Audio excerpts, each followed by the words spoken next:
"He's just a weakling," my wife told her family while taking my savings. "He won't resist," they agreed. I stayed silent. I just smirked and left. 5 days later, she regretted it. I remember the first time I saw Emily, a whirlwind of energy and color, flipping through the air with the grace of a dancer. I was just a quiet observer, lost in the world of books and theories. But now, as I sit alone in my new apartment, the silence is different.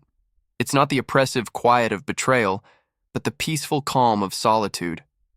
Emily thought she could manipulate me, drain our accounts, and leave me in the shadows. But she was wrong. I've reclaimed not just my financial independence, but my self-respect. The quiet one, the observer, had finally made his presence known. Not through loud declarations or confrontations, but through calculated, silent moves that spoke volumes.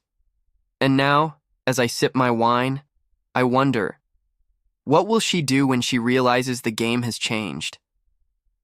The first time I saw Emily, she was a blur of energy and color, flipping through the air with the grace of a dancer and the enthusiasm of a cheerleader. I was just a shadow in the library, books piled high, lost in the world of numbers and theories. That was college, a time when opposites attract, and we were no exception. I was drawn to her light, and she, perhaps, to my quiet depth.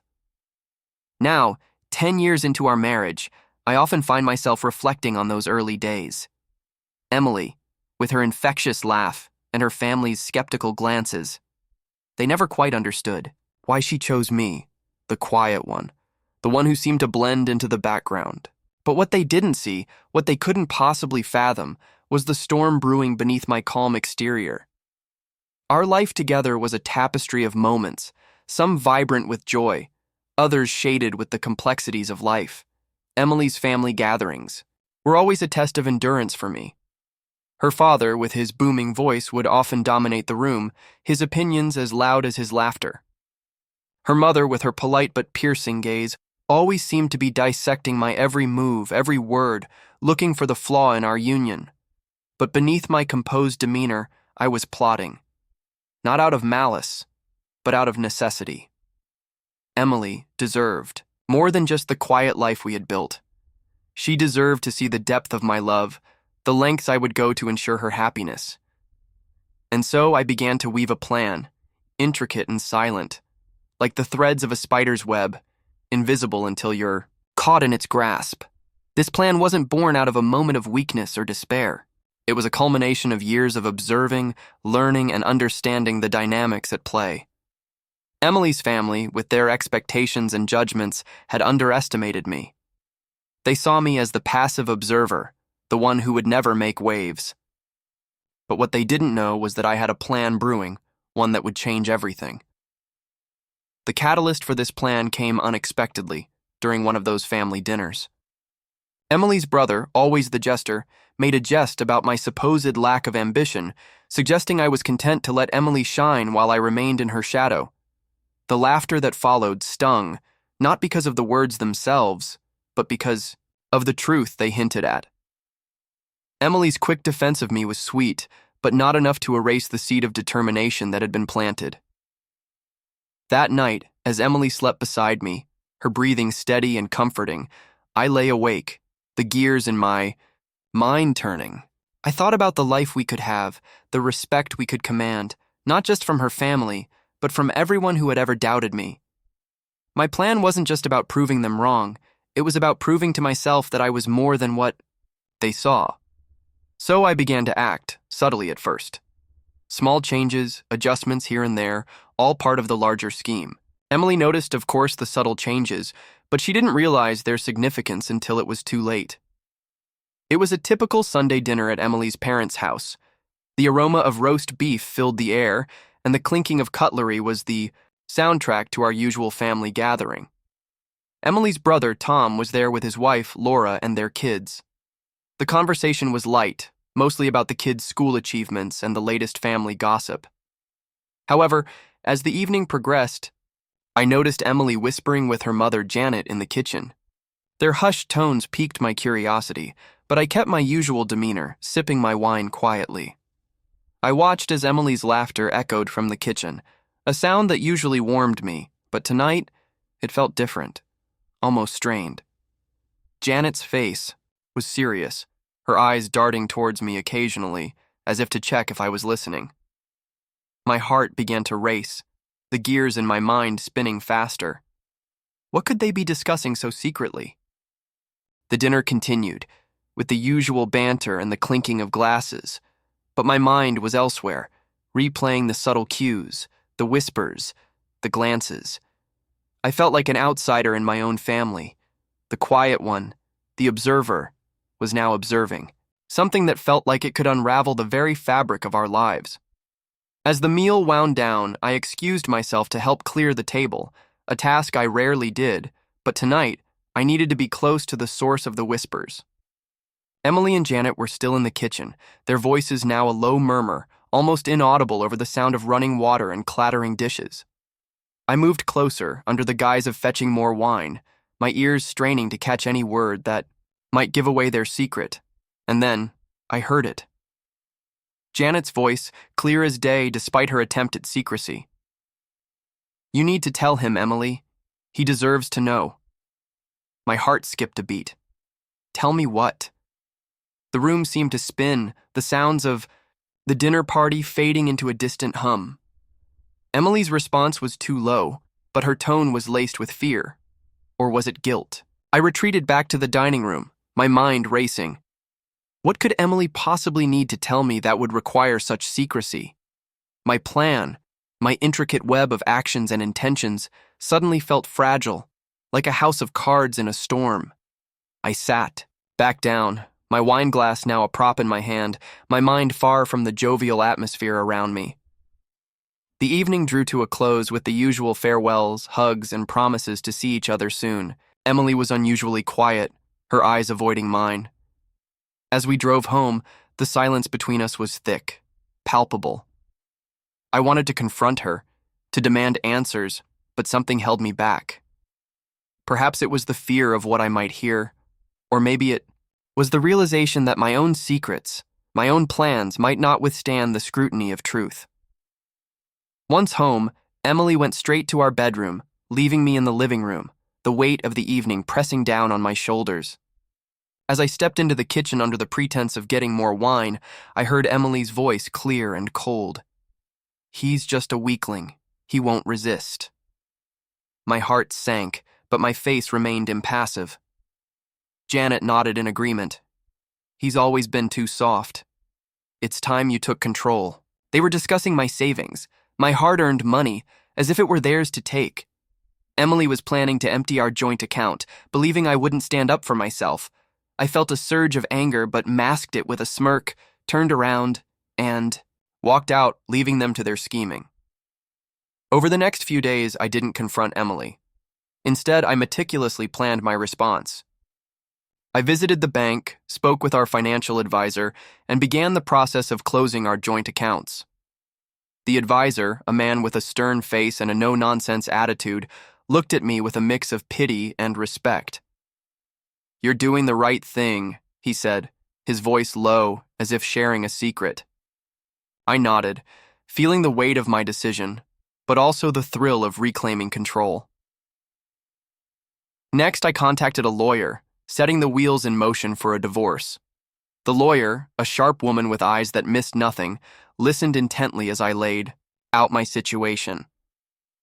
"We'll make sure you're protected," she assured me, her voice firm, "and we'll ensure she doesn't get away with this." Each step I took was deliberate, a chess move in the silent war I was waging. Emily, unaware of my actions, continued her life with a facade of normalcy. She'd come home, talk about her day, and I'd listen, my mind elsewhere, plotting. One evening, as we sat down for dinner, Emily reached for my hand, her touch feeling like a betrayal. "Is everything okay?" she asked, her voice tinged with concern. I looked into her eyes, those same eyes that once sparkled with love, now clouded with deceit. "Everything's fine," I lied smoothly, squeezing her hand before letting go. The real shock was yet to come, one that would leave Emily reeling. I had discovered, through my careful surveillance of our financials, that Emily wasn't just planning to take our savings. She had been siphoning money for months, funneling it into an account I had no access to. The betrayal stung, but it also fueled my resolve. I set up a meeting with the bank manager, a man whose authority was as palpable as the cold marble of his office. "I need to see all transactions from our joint account," I demanded, my voice steady despite the storm inside. He complied, and there it was, the evidence of her deceit, clear as day. With this information, I went back to my lawyer. "We have more than enough to proceed," she said, her eyes gleaming with the thrill of the fight. She won't see this coming. That night, as Emily slept beside me, I lay awake, the gears in my mind turning. I thought about the life we could have had, the respect we could have commanded, not just from her family, but from everyone who had ever doubted me. My plan wasn't just about proving them wrong. It was about proving to myself that I was more than what they saw. The next morning, I served Emily with divorce papers. Her face, when she saw the documents, was a mix of shock and confusion. "What's this?" she stammered, her voice breaking. "It's time you knew," I said, my voice cold, echoing the words her mother had used. "I've closed our accounts, and I've taken steps to ensure you can't touch my money anymore. You've been stealing from us, Emily. From me." Her eyes widened, tears beginning to form. I didn't mean for it to go this far," she whispered, her voice barely audible. But I was beyond listening. "I've also spoken with our lawyer. We'll be fair, but you won't get away with this. Not anymore." As I turned to leave, Emily's sobs filled the room. But my heart was steeled. 5 days after the dinner, I came home to find the house eerily quiet. Emily wasn't there to greet me with her usual cheerful smile or to ask about my day. Instead, the silence was deafening, a stark contrast to the lively atmosphere at her parents' house. I called out for her, my voice echoing through the empty rooms, but there was no response. In the kitchen, on the table where we often shared our meals, I found a letter. It was from our bank, informing Emily that all our joint accounts had been closed and the funds had been transferred to a new account under my name only. Attached to the bank's letter was a note from me, written in my neat, precise handwriting. "I hope you find the strength you think I lack." Panic must have set in for her as she realized the implications. The financial security she thought she had was now out of her reach. Her phone rang, breaking the silence. It was her lawyer, informing her that I had filed for divorce. I could imagine her face, the shock, the confusion, perhaps even a hint of fear. She must have felt the ground shift beneath her, the life she thought she had control over slipping away. But the climax of this silent war was just around the corner. Emily returned home later that evening, her steps hesitant, her face pale. She found me in the living room, sitting calmly, a glass of wine in my hand, the papers spread out on the coffee table. "What's this?" she asked, her voice trembling as she picked up the divorce papers. "It's time you knew," I said, my voice cold, echoing the words her mother had used. "I've closed our accounts and I've taken steps to ensure you can't touch my money anymore. You've been stealing from us, Emily, from me." Her eyes widened, tears beginning to form. I didn't mean for it to go this far," she whispered, her voice barely audible. But I was beyond listening. "I've also spoken with our lawyer. We'll be fair, but you won't get away with this. Not anymore." As I turned to leave, Emily's sobs filled the room. But my heart was steeled. I walked out, leaving her to face the consequences of her actions, the weight of her betrayal now her burden to bear. The next few days were a blur of legal proceedings and cold, formal interactions. Emily tried to reach out, to explain, to plead, but I was resolute. The trust was broken, the bond severed by her deceit. I moved out, into a small apartment downtown, a place where I could start anew, away from the shadows of our past. My lawyer handled everything with precision, ensuring that Emily's access to our finances was completely cut off. One evening, as I sat alone in my new living room, the quiet was different. It wasn't the oppressive silence of betrayal, but the peaceful calm of solitude. I sipped my wine, reflecting on the journey that had led me here. Emily's actions had forced my hand, but in doing so, they had also liberated me. I had reclaimed not just my financial independence, but my self-respect. The quiet one, the observer, had finally made his presence known. Not through loud declarations or confrontations, but through calculated, silent moves that spoke volumes. The phone rang, pulling me from my thoughts. It was my lawyer. "Everything's settled," she said. "Emily has agreed to the terms. It's over." I thanked her, feeling a mix of relief and sadness. The end of a marriage, even one that had turned sour, was not a victory to celebrate, but it was a necessary step, a severance of ties that needed to be cut.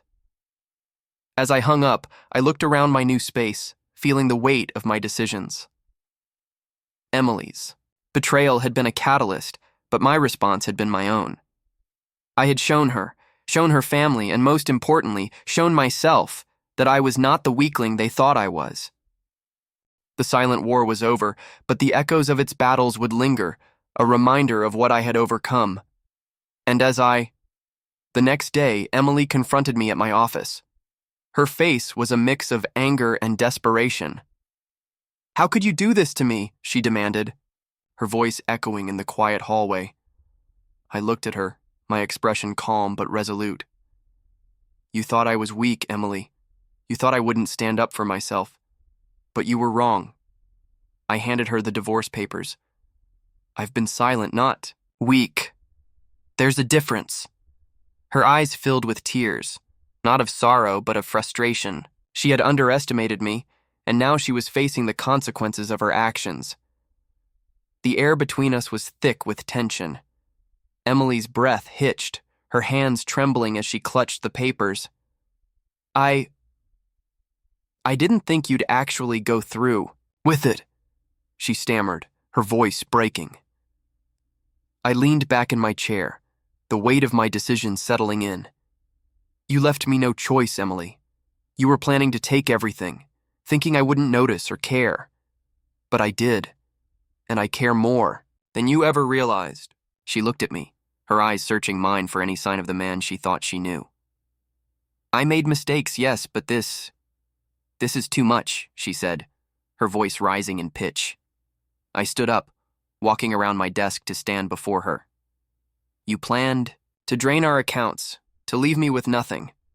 You thought I'd just let it happen, but I've protected what's mine, what I've worked for, and now I'm protecting myself from you." Emily's face contorted with a mix of anger and regret. "I was going to tell you, to explain. I needed the money for something important," she pleaded, her voice barely above a whisper. "Important enough to betray me?" My voice was cold, the hurt masked by a facade of control. "You've had months, Emily. Months to come clean, to talk to me. Instead, you chose deceit." She stepped closer, her hand reaching out to touch my arm, but I pulled away. "Please, can't we find a way to work through this?" Her voice was now a desperate whisper, her earlier anger replaced by a plea for reconciliation. I shook my head, the finality of my decision clear. "There's no going back from this, Emily. You've shown me who you really are, and I've shown you who I am. I'm not the man you thought you could manipulate." The silence that followed was heavy, filled with the echoes of our past and the stark reality of our present. Emily's shoulders slumped, the fight draining out of her. "I'm sorry," she whispered, but the words felt hollow, too late. I turned away, signaling the end of our conversation, our marriage, our shared life. "I hope you find what you're looking for, Emily, but you won't find it here, not anymore." As I walked back to my desk, I heard the soft sound of her footsteps retreating, the door closing with a gentle click. The room felt larger, emptier, but also strangely liberating. I sat down, the divorce papers now the only remnants of our confrontation, a symbol of my newfound strength. The day moved on, but the weight of what had just transpired lingered. I knew the path ahead would be challenging, filled with legal battles and emotional turmoil.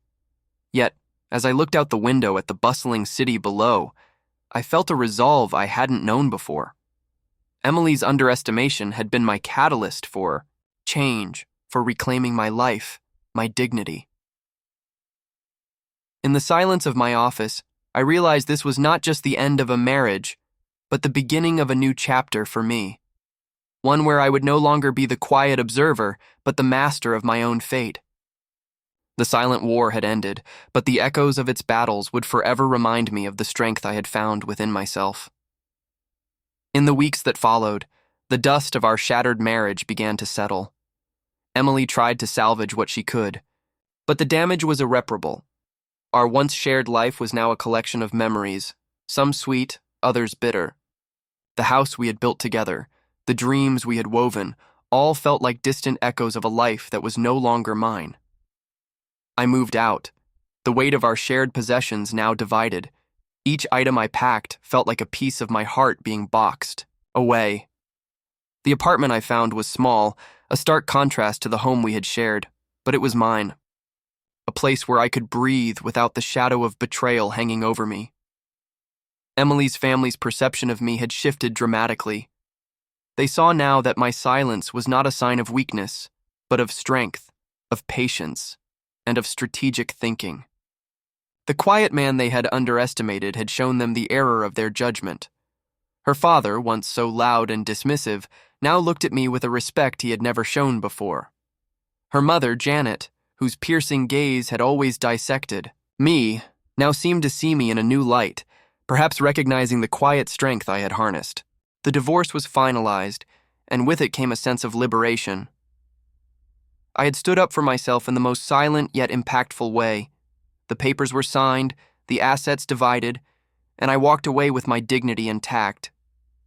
It was a victory not of celebration, but of necessity, a severance of ties that needed to be cut for both of us to move forward.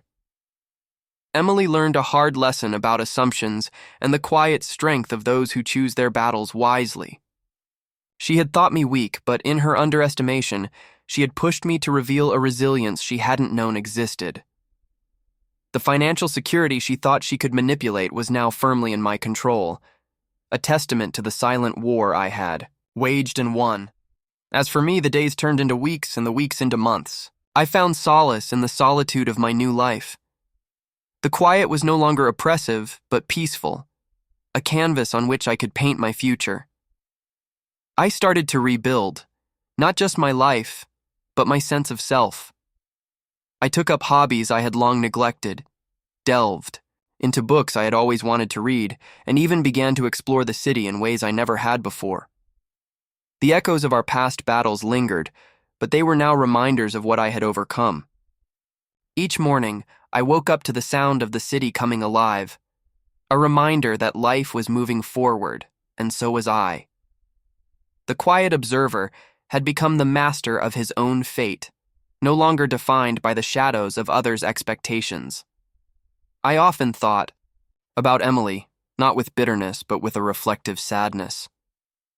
She had been a part of my life, a significant chapter, but our story had reached its end. I hoped she found what she was looking for, even if it wasn't with me.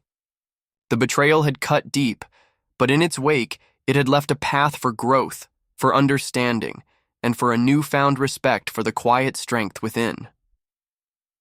The silent war was over, but its lessons would echo through the rest of my life. I had proven, to myself, to Emily, and to her family, that silence can indeed be golden. It wasn't about the loud declarations or confrontations. It was about the calculated silent moves that spoke volumes. And as I sat in my new living room, the city's skyline visible through the window, I felt a resolve I hadn't known before. Emily's underestimation had been my catalyst for change, for reclaiming my life, my dignity. The quiet one, the observer, had finally made his presence known, not just to the world, but to myself.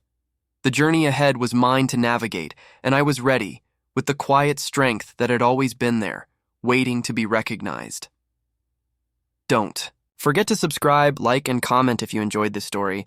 This will help us create more engaging stories for you.